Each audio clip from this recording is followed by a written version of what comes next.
My name is Diana Julia. I'm 30 years old. If you counted the small rituals of our life, you would have thought we were happy. I made the first cup of coffee and set out the second. Liam towel dried his hair and stole the end of whatever song I was humming. Weeknights were choreography. Who chopped, who sautéed, who washed. Weekends were a braid of hiking trails, farmers markets, and drifting in bed long enough to call it a luxury. It looked like building, because building is quiet, and we were quiet. The first crack didn't sound like a crack. It sounded like a compliment. "You're such a good roommate," Liam said, passing through the kitchen one Saturday while I vacuumed. He smiled, soft and unbothered, and kept walking. Roommate. My hands paused on the handle, then kept going. It was nothing. It had to be nothing. A week later, his love you thinned into, "You're the best," then, "Thanks, babe." Like a song that kept the melody, but lost the words. I told myself to be generous. People have seasons. Besides, he said he was pouring himself into personal growth, which looked like late-night drinks with coworkers, a new boxing class that always ran long, and a phone angled just so when I walked past. When I asked about his day, the answers were static. Fine, good, productive. As if specifics had become a luxury we could no longer afford. By the time I suggested our 4-year anniversary trip, the bed and breakfast he used to point to in the mountains like a future waiting for us, Liam's face shaped itself into something I didn't recognize. Half relief, half apology. "Let's keep it low-key this year," he said. "I want to focus on myself more." There it was again, the sermon of one. I swallowed and nodded. I told myself not to be dramatic. Give space. Be the person who doesn't crowd. But space is a mirror. You can hear what you're afraid to say if you stand in front of it long enough. The garbage disposal had been grinding for a week. On Sunday morning, I finally crawled under the sink. Cold pipe, damp towel, the metal jaw of the thing stubborn as a secret. Liam stood in the doorframe, arms folded, breath even. He watched me like he was deciding whether to jump. "Can I tell you something without you getting upset?" he asked. I slid out on my shoulder blades and stared up at him from the floor. "Sure." "You're my favorite person," he said, "but I don't think I'm in love with you anymore. It feels like I'm living with my best friend, not my girlfriend." Not sharp, not loud, just heavy. The kind of heavy that makes the floor tilt beneath you in a way only you can feel. I wiped my hands on the towel and nodded. That actually explains a lot. He blinked, startled that I didn't erupt, as if he'd rehearsed for a storm and found fog. "What do you mean?" he asked. I didn't answer, not directly. I walked past him to the desk by the window and opened my laptop. The confirmation email sat there, luminous and traitorous, the mountain cabin I'd booked 2 weeks earlier. Next to it, a folder of photos of the overlook at sunset, the one wrapped in gold. In a different version of this morning, he and I would be there soon, and I would be on one knee with my heart in a small, velvet square. I canceled the reservation. The cursor circled, then the words, "Your booking has been canceled." Arrived with a cheerful finality I wanted to hate. I couldn't. It was merciful to be told the truth, even if it came dressed like indifference. The ring was exactly where I'd left it, the kitchen drawer, under the cutlery tray, beside the bottle opener. I had tucked it there a month ago when something in him began to drift, as if some animal part of me knew to keep it close but hidden, like a candle under a dish during a windstorm.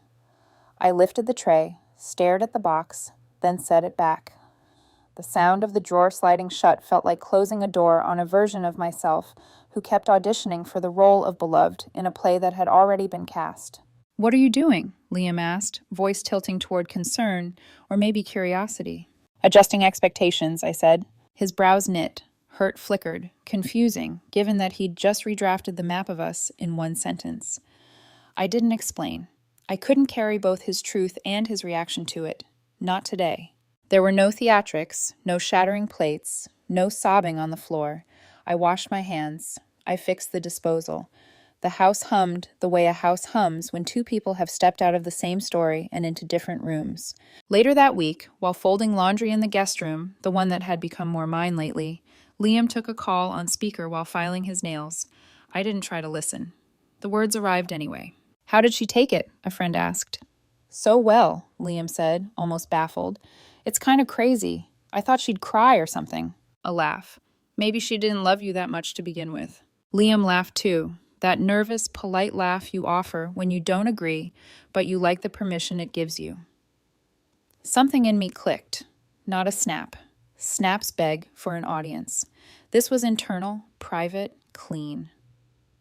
Whatever hope I had cached in the corners, maybe we could talk, maybe we could recalibrate, went still. I stopped making 2 coffees. The next morning there was 1 cup on the counter. When he patted out and looked for the second, I said, "Figured you could make your own, since we're roommates." He stared at me. "You don't have to be petty." "I'm being accurate." That evening, I opened a spreadsheet. Rent, utilities, internet, groceries. I split the columns cleanly and sent him the breakdown. Subscriptions got canceled or divided. The couch turned to face a different wall. I moved my clothes to the guest room, my books onto their own shelves. Every change was small, an inch or 2, but the home moved under my hands, like a boat pivoting to a new current. He watched the room reconfigure and shook his head. "You're acting weird." "I'm treating us the way you described," I said. "Best friends who live together." His mouth pressed into a line. "I never said best friends." "You did," I replied gently. "You just changed the noun." That night, lying in bed, I understood something about comfort that I had not let myself understand before. Comfort is lovely until it becomes camouflage. We had mistaken autopilot for devotion. We had mistaken task lists and routines for a mutual vow. Maybe he needed to find his way back to hunger, to the version of himself that felt more alive alone. Maybe I did too. 2 days later, the doorbell rang. Tess, Liam's sister, stood there with a stack of boxes he'd left at their parents' house and a face trying to be brave. We made coffee and sat at the table that had once hosted celebration dinners. Tess fussed with the cardboard rim of a to-go cup and then tucked her hands beneath her thighs like she was trying to pin herself down. "How are you holding up?" she asked. "I'm fine," I said. It wasn't a lie. It wasn't the whole truth either. Just adjusting. She searched my face for a moment and then exhaled like a decision. "Can I tell you something? Off the record." I nodded. "Liam found the ring," she said. "Months ago. He was looking for batteries. Opened the wrong drawer. He called me freaking out. He said he wasn't ready, but he didn't want to lose you either. He started talking about creating distance, saying he needed to work on himself. I told him to talk to you, honestly. I guess he tried, but not the right way. I thought you should know." The room steadied. The timeline I'd been tiptoeing around laid itself down, consistent and cruel. The way he'd angled his phone, the late nights, the careful word swaps. This wasn't an avalanche. It was a weather system he had checked the forecast for and kept walking into without telling me to bring a coat. "Why are you telling me?" I asked. "Because you deserve the truth," Tess said, "and because he doesn't get to have it both ways." After she left, I stood at the kitchen drawer again. I didn't open it. I didn't need to. I could feel the ring the way you can feel a scar you never show. Evidence of a story your body still knows by heart. I texted Liam a photo of the expense spreadsheet and the new couch orientation like a punchline with no laugh. He sent back a thumbs up. Then, "We'll figure it out." We. The wish did not land. That night I wrote "clarity" on a sticky note, pressed it to the fridge, and turned off the lights. In the dark, the hum of the house was a low animal breathing, steady, almost tender. The kind of sound you hear when something ends without breaking. Liam and I had drawn an invisible chalk line down the center of our lives. His towel stayed on his side of the bathroom. My groceries filled half the fridge. 2 separate soaps, 2 separate Spotify accounts, and 1 kitchen that felt like a museum to what used to be shared. Every morning, I made my single cup of coffee and sat at the dining table, which now faced the window instead of him. The sunlight fell across his empty chair, and I thought about how strange it is that routine doesn't die. It just gets reassigned. He still said good morning, still smiled in that way that made people think he was kind, but I'd started to see it differently. It wasn't kindness. It was avoidance wrapped in politeness. That week, Tess came by again. Liam's older sister, 3 years his senior and twice as grounded. She always treated me like family, which made her visit feel more like a confession than a catch-up. She brought a box of Liam's old books and a small potted plant. "He said you could have this," she murmured. We sat at the table. Tess held her coffee with both hands, like she needed the warmth to brace herself. "You know, he's not sleeping much," she said. I gave a small nod. That tends to happen when you spend nights convincing yourself you did the right thing. Tess looked up sharply. He told me you took it well. Too well. That's probably what's messing with him. Why? I asked. Because I didn't cry on cue? She hesitated, then leaned forward. Because you stopped giving him reactions. He doesn't know how to exist without being the center of them. I stared at her. Tess was always honest, but there was something sharper under her words this time, like guilt. Then she said it. He found the ring way before he told you the truth. He panicked. He called me that night, saying he wasn't ready to marry you, but couldn't imagine losing you either. He started trying to pull away slowly, to control the damage before you even knew what was breaking. The words hit like water on dry soil, soft at first, then seeping everywhere. So this wasn't clarity, I said quietly. It was choreography. Tess exhaled, shame flickering in her eyes. He told himself it was honesty, but really it was damage control. I thought you should know. After she left, I sat in the kitchen staring at the faint ring of a coffee cup on the table. It wasn't rage that filled me. It was relief. Finally, the timing made sense. The distance hadn't been random. It had been rehearsed. That night, I stood in front of the mirror brushing my hair, the quiet of the apartment pressing in. Liam was in the living room, scrolling on his phone. I caught his reflection behind me. Casual, comfortable, untouched by the ruins between us. He glanced up. You okay? I'm fine, I said, just adjusting. He nodded, satisfied, and went back to scrolling. That was the moment I knew the love had ended long before the relationship had. A few days later, I stopped using our shared closet altogether. I moved my clothes into the guest room, the one that had become my small kingdom of sanity. I rearranged the furniture, bought a new lamp, and painted the walls a soft gray. When Liam walked by, he stared at the changes. You really went all out, he said. I wanted it to feel like home, I replied. He hesitated. It's like you're preparing to move out. I smiled faintly.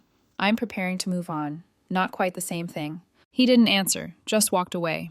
But I could feel his confusion from the hallway. For someone who claimed to crave space, he suddenly seemed bothered by how easily I gave it. By the time Liam's birthday rolled around, the air between us was too fragile to pretend. For years, I'd gone all out, planning dinners, concerts, elaborate surprises. This time, I placed a simple candle on the table and a small envelope next to it. Inside, a card read, "Hope this year brings you clarity." He opened it in silence. His jaw tightened, then he gave a bitter laugh. This is it? I met his eyes. You said you wanted simple. You're being cruel. I'm being consistent. He left the card on the table, but I noticed the way his hands trembled when he poured his wine later that night. 2 days later, he threw himself a birthday party. It'll be good for energy, he said. I didn't argue. It was his apartment, too. The night arrived. Loud music, perfume, laughter that didn't belong to me anymore. I stayed in the corner nursing a glass of wine, watching people drift through the living room like they'd been invited to tour a ruin disguised as a home. Then Maya, one of his loudest friends, said something that froze the room. You totally told us you were scared she'd propose, she laughed. Remember? You said you found the ring and freaked out? The laughter died instantly. Liam's smile broke like glass. Maya, he said sharply, you're drunk. But she kept talking. No, you were freaking out. You didn't know how to tell her you weren't ready. Every eye turned toward me. My wine glass stayed steady in my hand. I didn't say a word. I set the glass down, walked to my room, and closed the door. When I woke the next morning, sunlight was spilling across the hardwood floor. I reached for my phone, notifications everywhere. Liam's Instagram post from the night before had gone viral in our small circle. A picture of him blowing out candles captioned, "Sometimes love changes form, and that's okay." The comments section was chaos. Wait, are you two breaking up? This feels like a sub-post. Didn't she plan your proposal? By noon, the post was gone, but the truth had already leaked through the cracks of his curated emotional growth. That afternoon, Tess texted me. Tess. He called me crying. Says he doesn't know why you're being so cold. Me. Because he broke something he doesn't know how to fix. Tess. I told him you broke his heart before he even asked the question. I didn't reply. There was nothing left to add. That night, I lit this candle I'd bought him, the same one still sitting unopened on the table. The flame flickered once, then steadied. It smelled like cedar and something faintly sweet. I realized then that I didn't miss Liam. I missed who I thought he was. Spring settled in slowly. The lavender by the fence bloomed, and the air smelled faintly like something trying to heal. My days fell into a rhythm that didn't depend on anyone's mood but my own. coffee at sunrise, design sketches by noon, dinner with music instead of conversation. For the first time in years, peace didn't feel like waiting for the next problem. It felt like mine. It took a while to stop checking my phone out of habit, the phantom notifications, the reflex to explain where I was or when I'd be home. That's the strange part about independence. It feels almost foreign at first, like learning a language you should have spoken all along. I didn't think much about Liam anymore. Not in anger, not in nostalgia, just a quiet neutrality that surprised me. Through mutual friends, I heard he'd moved back in with his parents and started a podcast about emotional growth and relationships. Ironic, really. Apparently, it wasn't doing well. People can always sense when the messenger hasn't lived the message. Tess and I still talk sometimes. She told me he asked about me every now and then, but she didn't answer. "He's got a lie in the bed he made," she said once, her voice tired but firm. I didn't disagree. One Saturday morning, I went hiking, something I hadn't done alone since before Liam. The trail was quiet, just the sound of wind threading through the trees. That's when I met Harrison. He was sitting on a bench near the trailhead, adjusting the straps on his boots. He looked up and smiled. "Morning. You heading up or down?" "Up," I said. "I heard the view's worth it." "It is," he said. "I could use an excuse to go again if you don't mind company." Normally, I would have said no, but there was something disarming about his tone. No pretense, no performance. Just a man who asked because he wanted to. So we walked, talked, laughed. The conversation drifted from hiking trails to work. He was a civil engineer, quiet but thoughtful, the kind of person who spoke less but meant more when he did. He told me he'd gotten out of a long relationship a few months ago. "It felt more like a habit than a life," he said. I nodded. "Yeah, I know that kind of comfort." At the summit, we sat on a rock overlooking the valley. The silence wasn't awkward. It was clean. When we got back down, he asked, "Coffee?" I smiled. "Sure." We started seeing each other often, not in the rushed, intensity over everything way I used to mistake for love. This was slower, steadier. There were no guessing games, no half answers, no need to earn each other's attention. Harrison was direct. He said what he meant, and he meant what he said. When he liked something, he said so. When he didn't, he did too. It was refreshing. One evening, we sat on my porch after dinner, the sky burning orange and gold over the trees. I told him a little about Liam, not out of bitterness, just as a story that belonged to someone I used to be. He listened quietly, then said, "You know, I don't do almost. Either it's something or it's nothing. I don't have the energy for in-between anymore." I smiled at that. Same. And I meant it. A few months later, I realized something small but important. I never stopped making coffee for two because I was waiting for someone else to drink it. I stopped because I'd learned how to pour exactly what I needed. That was the difference between before and now. Before, I'd been someone's background piece. Now, I was my own. I don't know if Harrison will be the person I'll spend my life with. It's still early. But what I do know is that it finally feels real. Not convenient, not performative. Real. He doesn't need me to make him whole, and I don't need him to make me worthy. Sometimes the best love stories don't begin with fireworks. They begin with silence, the kind that feels like coming home. This morning, I sat on the porch with my coffee, watching the sun rise over the garden. The steam curled in the air, the sky slowly shifting from gray to gold. Somewhere inside, the past finally stopped echoing. I thought of Liam one last time, not with anger, not even with sadness, just quiet understanding. He taught me the cost of convenience, and I paid it. Now I know the value of choice. Love should never be a compromise dressed as contentment. It should be two people choosing each other, not because it's comfortable, but because it's real. I took another sip of my coffee and smiled. "Here's to real," I whispered. And for the first time in years, I truly meant it.